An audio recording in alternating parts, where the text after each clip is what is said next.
கிறிஸ்துவுக்குள் அன்பானவர்களே, ஆண்டவரும் இரட்சகருமான இயேசு கிறிஸ்துவின் விலையேறப்பெற்ற நாமத்தில் நான் உங்களை வாழ்த்துகிறேன். கர்த்தர் உங்களை ஆசீர்வதிப்பார்.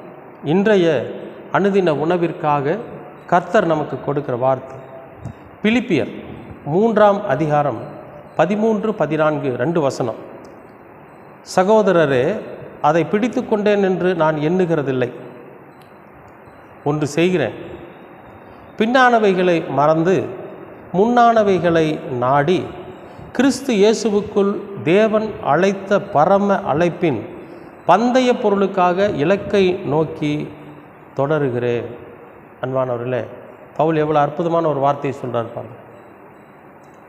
பின்னானவைகளை மறந்து முன்னானவைகளை நாடி கிறிஸ்து இயேசுவுக்குள் தேவன் அழைத்த பரம அழைப்பின் பந்தய பொருளுக்காக நான் தொடருகிறேன்னு சொல்கிறார். அப்போ ஒவ்வொரு தனிப்பட்ட மனிதனுக்கும் ஒரு பந்தய பொருள் வைக்கப்பட்டிருக்கிறது. ஒரு ஜீவ கிரீடம் அங்கே வைக்கப்பட்டிருக்கு. நமக்குன்னு ஒரு நித்திய ஜீவனை கர்த்தர் அங்கே வச்சுருக்கார். எப்போ? நாம் உயிர்த்தெழுந்ததற்கு பிறகு. அதுக்கு முன்னால், உயிர்த்தெழுவதற்கு முன்னால் இந்த உலகத்தில் நமக்கு என்ன வச்சுருக்காருன்னா, ஒரு சமாதானமான வாழ்க்கை வச்சுருக்கார், ஒரு சந்தோஷமான வாழ்க்கையை வச்சுருக்கார், ஒரு ஆசீர்வாதமான வாழ்க்கையை வச்சுருக்கார். இந்த வாழ்க்கை எப்படிப்பட்டது அப்படின்னா, கடன் இல்லாமல் இருக்கும், வியாதி இல்லாமல் இருக்கும், நோய் நொடிகள் இல்லாமல் இருக்கும், சண்டை சச்சரவுகள் பிரச்சனைகள் இல்லாமல் இருக்கும். அதாவது சின்ன சின்ன சண்டை, கணவன் மனைவிக்குள்ள ஒரு சண்டை வந்துடுது. இந்த பாத்திரத்தை எடுத்து அங்கே வைக்க மாட்டிங்களா? ஏன் ஒரு காப்பி வச்சு குடிக்க மாட்டிங்களா? காப்பி வச்சுட்டு டம்ளரை தூக்கி அங்கேயே வைக்கணுமா? விளக்குற இடத்துல வைக்கக்கூடாதா? பசங்களை திட்டுவாங்க, ஏண்டா இந்த வேலையை நீ செய்யக்கூடாதா? கடைக்கு போயிட்டு வரக்கூடாதா? சின்ன சின்ன விஷயங்கள் குடும்பத்துக்குள்ளே வர்றது, அதெல்லாம் இல்லை. அதை நான் சொல்லலை சண்டைன்னு.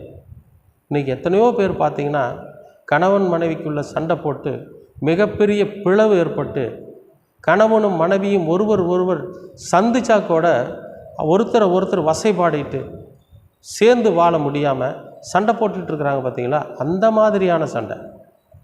பெற்றோர்களுக்கும் பிள்ளைகளுக்கும் ஒருத்தர் முகத்தில் முழிக்காத அளவுக்கு சண்டை போட்டுக்கிறாங்க. பார்த்தீங்களா? அப்படிப்பட்ட சண்டை.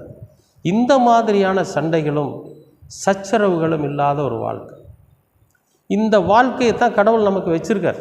இந்த உலகத்தில் ஆண்டவர் நமக்கு வைத்திருக்கிற ஒரு பந்தய பொருள் என்ன அப்படின்னா, சமாதானமான ஒரு வாழ்க்கை, சந்தோஷமான ஒரு வாழ்க்கை. அப்புறம் உயிர்த்தெழுந்ததற்கு பிறகு ஆண்டவர் நமக்கு வச்சிருக்கிற வாழ்க்கை நித்திய ஜீவன் என்கிற ஒரு வாழ்க்கை. அப்போ இந்த ரெண்டையும் நாம் அடையணும் அப்படின்னா, பின்னானவைகளை மறந்து முன்னானவைகளை நாடி ஓடணும். பின்னானவைகள்னால் என்ன அப்படின்னா, நாம் கடவுளை அறியாததற்கு முன்ன, நமக்கு ஒரு அறிவுரையை நாம் ஏற்றுக்கொள்ளாததற்கு முன்ன, இயேசு கிறிஸ்துவின் போதனைகளை நாம் அறியாததற்கு முன்னால் நாம் ஒரு வாழ்க்கை வாழ்ந்திருப்போம். பவுல் அதைத்தான் சொல்கிறார். கிறிஸ்துவை தரிசிப்பதற்கு முன்னால் அவர் ஒரு வாழ்க்கை வாழ்ந்தார். தரிசித்ததற்கு அப்புறம் ஒரு வாழ்க்கை வாழ்ந்தார். இப்போ சொல்கிறாரு, நான் இயேசுவை தரிசிப்பதற்கு முன்னால் வாழ்ந்தது வாழ்க்கை என்னுடைய பின்னான வாழ்க்கை. இயேசுவை நான் தரிசித்ததற்கு பிறகு வாழ்கிற வாழ்க்கை எனக்கு முன்னான வாழ்க்கை. எப்படின்னு கேட்டிங்கன்னா, நான் முன்னேறி போகிற வாழ்க்கை, அது பின்னோக்கி போகிற வாழ்க்கை. அதனால தான் பின்னான வாழ்க்கைன்னு சொல்கிறேன். முன்னேறி போகிற வாழ்க்கையை முன்னான வாழ்க்கைன்னு சொல்கிறேன். அப்போ நம்முடைய வாழ்க்கையில் நாம் 2 விஷயத்தை அடையணும். ஒன்று, இந்த உலகத்தில் நம்ம மாமிசமாய் மனிதராய் வாழ்ந்து கொண்டிருக்கிற போது ஒரு சமாதானமான வாழ்க்கை, ஒரு சந்தோஷமான வாழ்க்கை, ஒரு நல்ல குடும்பம், ஒரு ஆசீர்வாதமான வாழ்க்கை வாழணும். அதுதான் கடவுள் நமக்கு வைத்திருக்கிற, இந்த உலகத்தில் வைத்திருக்கிற பந்தய பொருள். அதை அடையணும் அப்படின்னா நம்ம பின்னானவைகளை மறந்து முன்னானவைகளை நாடி ஓடணும். அப்போ இயேசு கிறிஸ்துவின் போதனைகளை நம்ம கூர்ந்து கவனிக்கணும். எந்த ஒரு சூழ்நிலையிலுமே நாம் தப்பான ஒரு காரியத்தை செய்யாதபடிக்கு அவருடைய போதனைகள் மிக தெளிவாக நமக்கு அறிவுறுத்துகிறது. அப்போ அந்த போதனைகளை ஏற்று நம்ம எதை நோக்கி போகிறோன்னா, ஒரு ஆசீர்வாதமான வாழ்க்கையை நோக்கி நம்ம பயணிக்கிறோம். ஒரு சமாதானமான வாழ்க்கையை, ஒரு சந்தோஷமான வாழ்க்கையை நோக்கி நம்ம பயணிக்கிறோம். அப்போ அந்த இலக்கை நாம் அடைஞ்சிருவோம் இந்த உலகத்தில். எப்படி? இந்த உலகத்தில் நம்ம ஒரு சமாதானமாக வாழ்ந்துட்டுருக்குறோம், சந்தோஷமாக வாழ்ந்துட்டுருக்குறோம், எதை குறித்தும் கவலைப்பட வேண்டியதில்லை. அன்றாட வாழ்க்கையில் அன்பு மிகுந்த ஒரு வாழ்க்கை, நல்ல மனைவி, நல்ல கணவன், நல்ல பிள்ளைகள், நல்ல பெற்றோர், அப்படிங்கிற ஒரு சமாதானமான ஒரு வாழ்க்கையை நம்ம வாழணும்னா பின்னானவைகளை மறந்துடணும். அப்போ பின்னானவைகள் என்ன அப்படின்னா இச்சைகள் தான். பேராசை, இச்சை, கொடுமை, வைராக்கியம், இந்த மாதிரிலாம் இருக்குது பார்த்தீங்களா? ஒருத்தரை பழி வாங்கணும்னு நினைக்கிறது, தப்பான சிந்தனைகள், ஒருவரை கெடுக்கக்கூடிய வாழ்க்கை, இந்த மாதிரியான சிந்தனைகள், செயல்கள், இதையெல்லாம் நாம் விட்டுட்டு முன்னானவைகள் என்ன? முன்னானவைகள்லாம் என்ன? மற்றவர்களை மன்னிக்கிற ஒரு வாழ்க்கை, மற்றவர்கள் மீது அன்பு செலுத்துகிற ஒரு வாழ்க்கை, மற்றவர்களுடைய துக்கத்தில் கலந்து கொள்ளுகிற வாழ்க்கை. இப்படிப்பட்ட வாழ்க்கை வாழ்கிற போது இந்த உலகத்தில் கிறிஸ்து இயேசுவுக்குள்ளாக, இயேசு கிறிஸ்து நமக்கு கற்றுக் கொடுத்துருக்கிறார் பார்த்தீங்களா? அதுதான் கிறிஸ்து இயேசுவுக்குள்ளாக வாழ்கிறது. அவருடைய வார்த்தையின்படி, அவருடைய போதனைகளின்படி நாம் வாழ்கிற போது நாம் என்ன பண்ணுறோம்? அவருக்குள்ளே வாழ்கிறோன்னு அர்த்தம். அப்போ கிறிஸ்து இயேசுவுக்குள்ளே நம்ம வாழ துவங்குகிற போது என்ன நடக்குதுன்னா, அவர் நமக்கு ஒரு பந்தய பொருள் வச்சுருக்கார்.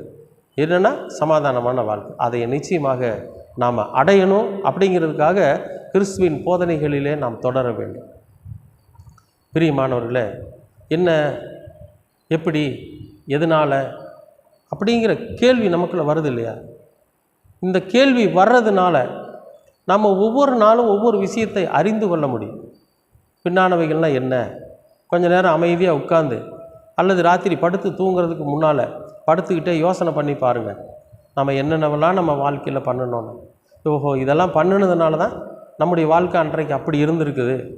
இப்போது இயேசு கிறிஸ்துவின் போதனையில் ஏற்றுக்கொண்டதற்கு பிறகு இப்படி வாழ்கிறதுனால தான் இப்போ சமாதானமாக இருக்கிறோம் என்கிற ஒரு மன நிறைவு வருது பார்த்தீங்களா? அதுதான் கடவுள் நமக்கு வைத்திருக்கிற பந்தய பொருள்.